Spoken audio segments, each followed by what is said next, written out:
what can I do with a philosophy degree? And my short bumper sticker answer is, you can do anything, and better than most people. Are you interested in thinking critically about some of the most profound issues in human life? Then the Philosophy and Religion department at UNCW might be the place for you. We are asking questions about the nature of knowledge, the nature of mind, the nature of justice, whether God exists, what's the meaning of life. And on the religious side of the department, a number of us, we're looking at different cultures, but we take much of the same approach when it comes to texts and archaeology, and how do we read these texts, what do they mean to people in the ancient world, what do they mean to us. We also bring students to places, so we bring students to the actual content of what we study. So every semester I bring students to churches, cathedrals, Buddhist monasteries, Hindu temples, and students get to be on site and learn about the religion firsthand, talk to practitioners, and that's one of the cool things about our department. Philosophically speaking, we believe that you can't make a legitimate claim to know something unless you appreciate the competing arguments on the other side.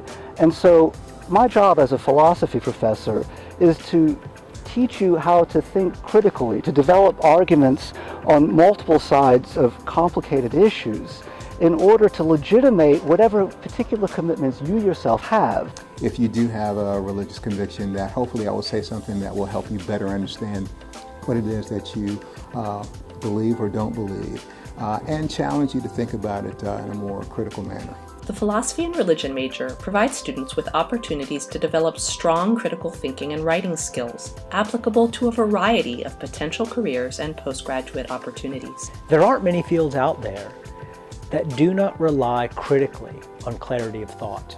So I'm hoping to be sort of a liaison position in an international business. Last year I was invited to be the history consultant on the movie The Conjuring, which is now the third most lucrative horror film in history.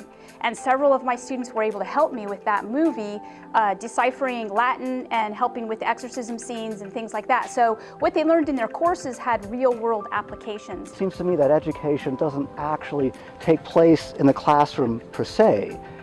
The classroom prepares the student in order to learn how to educate themselves. In the Philosophy and Religion Society, we encourage people to speak up as much as they can, and we also encourage students to do presentations on their own research, and so they're able to have that safe zone to practice giving a talk about a philosophical topic. The more and more that I got into the major, the more and more that I started to realize the things that we were studying, I could filter through my own experience. And the second I was able to do that, the second it really caught fire. If I had a problem in my life that had to do with some interpersonal relationship, I could go and study interpersonals.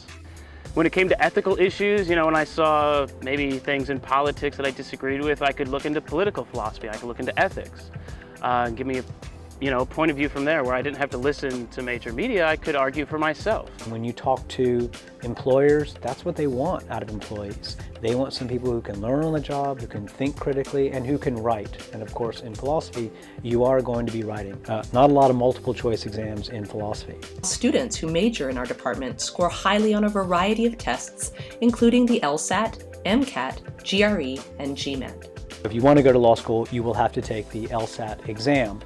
Criminology majors, I believe, in the most recent data, rank 29th in their performance on the LSAT.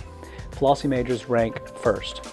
If you're interested in learning to think critically about the challenging ethical issues of our time, if you want to equip yourself with the types of analytical skills employers value, or if you want to prepare yourself to be an active social participant in the 21st century, then join us here in the Philosophy and Religion department at UNCW.